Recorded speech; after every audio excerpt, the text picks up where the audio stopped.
और आप बात करते हैं महिला सुरक्षा की, भारत माता की। कितनी बेशर्मी की बात है कि इस देश की एक महिला मंत्री जो पूर्व में अभिनेत्री रही, उनके बारे में इस तरह की बातें की जा रही हैं। और इन्होंने कहा कि एक अभिनेत्री को जो है इतना लाल आंख दिखाने का शौक है तो आइए टमाटर पे दिखाइए, मणिपुर पे दिखाइए। बात पूरी हो जाए। Thank you. एक महिला जो है, जो अभिनेत्री रही हैं, वो आज इस देश की केंद्रीय मंत्री हैं, उनके बारे में इस तरह की भाषा का इस्तेमाल करना और यहाँ पर ये कहना कि वो अपने संस्कार दिखा रही थी। मतलब सवाल अगर वो कश्मीर के बारे में उठा रही थी तो संस्कार दिखा रही थी। मैं नहीं कह रहा हूं सोनिया गांधी जी क्या थी पूर्व में, और मुझे बिल्कुल इस बारे में नहीं जानना है, लेकिन आपको इतनी शर्म नहीं है कि किस तरह की बात कर रहे हैं। एक महिला, एक अभिनेत्री, उसके संस्कार क्या होते हैं? वो एक महिला है, इस देश की महिला है, इस देश की एमपी है, इस देश के मिनिस्टर है। राहुल गांधी को हराया है उन्होंने, और अगर उन्होंने अपना विषय रखा है तो आपको दर्द क्या है? मणिपुर के बारे में इस देश के गृह मंत्री 1 घंटा 33 मिनट बोले हैं, जो कोई नहीं बोला। मणिपुर पे इस महिला को सांप सूंघ जाता है। महिला है ना, महिलाओं के सम्मान के लिए खड़े हो जाइए, ब्रजभूषण के खिलाफ आवाज उठाइए, बताइए इस देश की बेटियों का चीर हरण हो रहा है यहाँ पे। कार्य मंत्री प्रहलाद जोशी क्या कह रहे हैं, पहले हम दर्शकों को ये सुना देते हैं। बोला और सिर्फ 14 मिनट उनको स्क्रीन पर दिखाया गया। ये तो देखो, संसद टीवी स्पीकर के हाथ में भी नहीं रहता, हमारे हाथ में भी रहता है, नहीं रहता है। वो क्या हुआ है मुझे तो पता नहीं। This is the number 1। Number 2, expunge करने का काम जो चेयर पे है, तो ये नॉर्मल प्रक्रिया है। अगर अनपार्लियामेंट्री है, ऐसे चीजों को कभी भी वो एक्सपंज करता है। तो बहुत बरसों से, दशकों से ये है, इतिहास में है ही है। ये तो हम तो नया तो नहीं बना रहे। सर, आम आदमी पार्टी के राघव चड्ढा कह रहे हैं कि बीजेपी ने कॉन्स्पिरेसी की उनके खिलाफ, क्योंकि वो आम आदमी पार्टी के एमपी हैं और उन्हें प्रिविलेज नोटिस दिया गया। ये तो क्या है, उल्टा चोर ने कोतवाल को डांटा, ऐसे एक हिंदी में कहावत है ना, ऐसे बात कर रहे। बिना पूछे हुए किसी का नाम लेते हैं तो रूल में बहुत क्लियर है उनका कंसेंट लेना। कंसेंट नहीं लिया है तो ऑन रिकॉर्ड हमारे एमपीज और बाकी पार्टी का एमपीज भी बताते हैं। को लेकर सीधा आरोप, उल्टा चोर कोतवाल को डांटे। विजय लक्ष्मी, देखिए, कल कांग्रेस पार्टी ने भी तमाम तरह के आरोप लगाए थे और उन्होंने कहा कि राहुल गांधी का जो स्पीच है उसको एक्सपंज कर दिया गया है। सरकार जो है वो राहुल, आज भी अधीर रंजन चौधरी साहब ने तमाम तरह के आरोप लगाए कि राहुल गांधी की छवि को बिगाड़ने का काम जो है ये सरकार लगातार कर रही है। तो वार पलटवार और नो कॉन्फिडेंस मोशन जिस तरह से कल हम पिछले 3 दिनों से देख रहे हैं, मीनाक्षी पर चर्चा हो रही है, तो जहां विपक्ष को सरकार को घेरने का मौका मिल रहा है, तो सरकार के लिए भी एक बड़ा अवसर है कि अपनी जो पिछले 4 साल में जो सरकार ने किया, अपनी सारी तमाम पॉलिसीज, अचीवमेंट्स की बात करें। और वही कल हमने देखा कि गृह मंत्री अमित शाह ने लंबा भाषण दिया और उसमें अपनी तमाम चीजें, तमाम बातें रखी। लेकिन कांग्रेस पार्टी की तरफ से भी तमाम चीजों पर घेरा गया सरकार को, और राहुल गांधी ने मणिपुर से विपक्षी दलों की बैठक भी हो गई है। इसी विपक्षी दलों की बैठक को लेकर, इंडिया अलायंस को लेकर सबसे ज्यादा निशाने पे वो तमाम दल रहे हैं। और कांग्रेस पार्टी आम आदमी पार्टी से गठबंधन कर लिया। वो आम आदमी पार्टी जिसने कांग्रेस की कब्र खोद दी दिल्ली में, और साथ ही साथ आप देखिए पंजाब में कैसे सत्ता से बाहर कर दिया, आज ये लोग अलायंस कर रहे हैं। टीएमसी ममता बनर्जी जो खुद कांग्रेस से बाहर निकलकर एक अपनी पार्टी खड़ी कर चुकी हैं, और पश्चिम बंगाल में देवेंद्र, हम सब जानते हैं कि कैसे कांग्रेस पार्टी की हालत पतली कर दी। इंडिया अलायंस कर लिया और एजेंडा केवल एक ही, 24 में मोदी को सत्ता से दूर रखना है। और देखिए, इस एजेंडे के पीछे या इस गठबंधन के पीछे इतना हैरान भी नहीं होना चाहिए। अगर आप 2 लोकसभा चुनाव बैक टू बैक हार रहे हैं तो किसी भी दल के लिए बहुत लाजमी हो जाता है कि वो कुछ भी करने के लिए तैयार हो जाए, इस बात को कि मोदी का रास्ता वो रोके। और वो दल यही कर रहे हैं, वो इस बात को एक तरह से रियलाइज कर रहे हैं। भले ही वो कह रहे हैं कि प्रधानमंत्री नरेंद्र मोदी ने कुछ नहीं किया, असफल हैं, जनता उनको पसंद नहीं करती, लेकिन उनका गठबंधन ये बताता है कि उनको बखूबी मालूम है कि अगर किसी तरीके से वो सब सारे अपने अंतर्विरोधों को छोड़ के एकजुट ना हो तो मोदी का रास्ता नहीं रोक सकते। और वही कोशिश उन लोगों ने गठबंधन। अच्छा देवेंद्र, मुझे एक बात बताएं, मैं आ रही हूं झा साहब आपके पास और मैं आपसे पूछूंगी इस पर प्रश्न। जब बात भ्रष्टाचार की होती है तो लगातार आम आदमी पार्टी ने किस पर आरोप लगाए थे भ्रष्टाचार को लेकर? कांग्रेस पार्टी पर।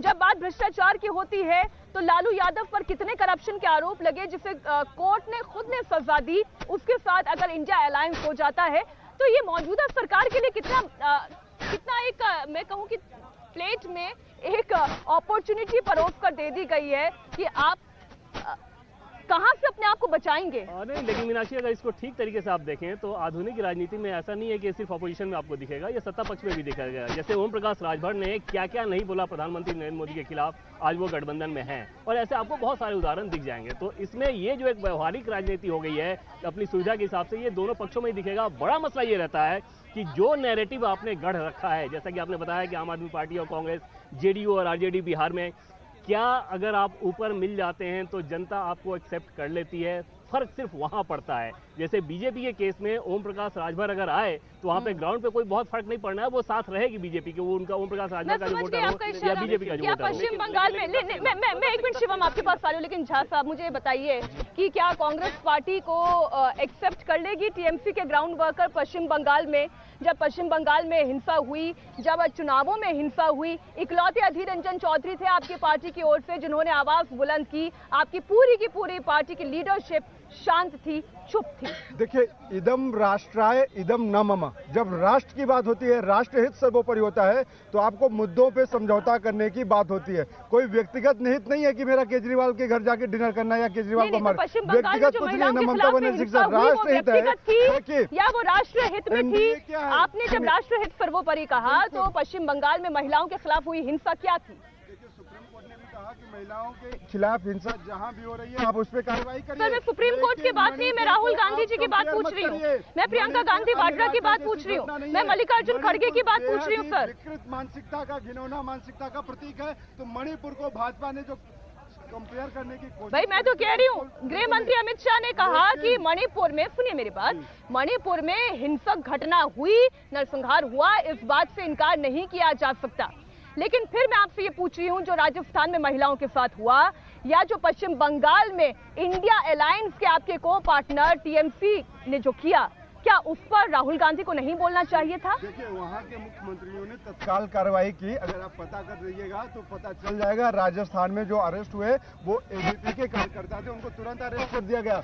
इस तरीके से न जाने कितने अनगिनत मामले आए हैं। बात ये होती है कि जो इंडिया नहीं बोल सकते अपने मुंह से, इंडिया बोलने में इनको लकवा मार जाता है। क्यों? क्या दिन देखने को आ गया? मंत्रियों के साथ बैठक हो रही है। नहीं, वो तो ये कह रहे कि इंडिया का फुल फॉर्म ही नहीं पता होगा। मैं बताता हूँ, वो ये कहते कि आप रैंडमली पूछ लीजिए, सबको इंडिया का फुल फॉर्म भी नहीं पता होगा। इंडिया का फुल फॉर्म बताने की जरूरत नहीं है। तन समर्पित, मन समर्पित, जीवन समर्पित। इंडिया चाहता हूँ इस देश की धरती तुझे अब कुछ और भी दो। एनडीए का पता है मेरे को, नेशनल डिजास्टर अलायंस, जो राष्ट्र को तबाह कर रहा है। नरेंद्र मोदी जी भारत माता को डिजोस्ट कर रहे हैं, लोकतंत्र को मर्डर कर रहे हैं। तो हमें उसकी बात करें। अरे इंडिया का फुल फॉर्म क्या? रग रग में बहने वाला खून इंडिया के लिए समर्पित। और आप बताओ ना, 38 दलों का गठबंधन करते हो, और आपने सुनिए जो भारतीय जनता पार्टी के तमाम प्रवक्ता आरोप लगा रहे हैं या जो नेता कह रहे हैं कि अगर आप इन रैंडमली भी किसी इंडिया अलायंस के घटक दलों के प्रवक्ताओं से पूछ लेंगे कि इंडिया का फुल फॉर्म क्या है तो आप बता नहीं पाएंगे। आप बता पाएंगे? बिल्कुल बता पाएंगे। बताइए, बोलिए। देश को बताएंगे। अब आप ये बता दीजिए, national disaster alliance Modi ji ने बताया कि नहीं बताया? नहीं, फुल फॉर्म बताने की क्या जरूरत है? मैं इंडिया बोलता हूँ, बताए ना, मेरा देश इंडिया है, मेरा देश। आपका एक परिवार है, उसका नाम तो होता होगा कुछ। आप बताओ ना, जो आपने 38 दलों के साथ गठबंधन कर लिया, 38 दलों के साथ आपने गठबंधन किया है, नेशनल डिजास्टर आपने जो बता दिया है, आप बताइए ना। मणिपुर पे 80 दिन क्यों लग गए आपको आने के लिए लोकसभा में? आप देखिए, यही इस बात का प्रूफ है कि कितना इंटेंट इनके अपने गठबंधन में है, कितना ये उसको लेकर संवेदनशील है, कितना ये उसके बारे में बात करना चाहते हैं, कितना ये जानते हैं। पहली बात तो ये कि कम से कम और भी कुछ ना हो तो वैसे तो आप इधर उधर बोलते ही हैं, अपने गठबंधन का नाम तो याद रख कर आया कीजिए ना। इंडिया रख लेने से कोई इंडिया कैसे हो सकता है जब आप उसका नाम भी नहीं जानेंगे? कल जनता के बीच में जाएंगे, उनको बताएंगे कि हम इंडिया से हैं, तो उसका फुल फॉर्म तो बताएंगे ना, या नहीं बताएंगे? उतना तो कम से कम याद रखिए। दीपक झा जी, आपके लिए Indian national developmental inclusive alliance which is India. बिल्कुल, आपके लिए मैं बता रहा हूं, मेरे को बताने की जरूरत नहीं। बीच में मत बोलिए, नेशनल डिजास्टर अलायंस, लेकिन ये कमाल है। डिजास्टर अलायंस आपके लिए बता रहा हूं, आपने राष्ट्र को बर्बाद कर दिया। भारत में करा रही है। रुकिए ना, आपके पास पूरा मौका था, आप इंडिया का फुल फॉर्म बता सकते थे। लेकिन ये भी दिलचस्प है शिवम साहब, आप अपनी पार्टी के साथ साथ अपने विपक्ष के लिए भी तैयारी करके आते हैं। विपक्ष के लिए इसलिए बता रहा हूँ कि विपक्ष का भी रेलेवेंट होना तो बहुत जरूरी है ना। नेशनल डिजास्टर अलायंस नाम ही नहीं पता होगा तो बोलने के शर्म आती है। वो आज बताएंगे, देश की बात करेंगे। लाल आंख दिखाना चाहिए चाइना को, लाल आंख दिखाना चाहिए पाकिस्तान को, और लाल आंख यहाँ पे दिखा रहे हैं देश की जनता को सवाल करने वाले लोगों से। लाल आंख आप उनको चाइना को दिखाएंगे। क्या उतनी तैयार है जितनी तैयारी संसद के अंदर दिखाई देती है? प्रवक्ता ही तैयार नहीं है, तैयार बात नहीं। मीनाक्षी वही है कि ऊपर से तो अलायंस हो जाएगा पार्टीज का, लेकिन सतह पर क्या वर्कर साथ आ पाएंगे? जैसे पश्चिम बंगाल की अगर आप बात कर लें तो वहां पर लेफ्ट, तृणमूल कांग्रेस, एक ट्रायंगल हमेशा वहां देखने को मिलता है।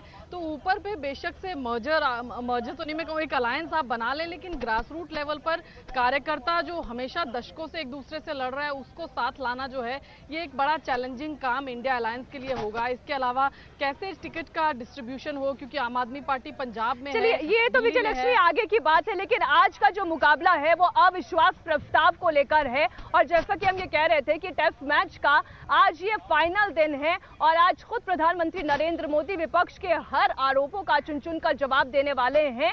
बस अब से चंद मिनटों में सदन की कार्रवाई भी शुरू होने वाली है। प्रधानमंत्री नरेंद्र मोदी सदन में मौजूद भी रहेंगे। जब आज शाम 4 बजे वो बोलेंगे तो चुन चुन कर हर आरोप का जवाब देंगे। टकटकी लगाकर इस वक्त देश के हर नागरिक की निगाहें भी पार्लियामेंट पर टिकी हुई हैं और इंडिया टीवी की भी ये लाइव कवरेज संसद भवन के ठीक सामने से विजय चौक पर लगातार जारी है। इंडिया टीवी हर वक्त हर जगह डाउनलोड करने के लिए सर्च करें India TV news Google play store या ऐप स्टोर पर।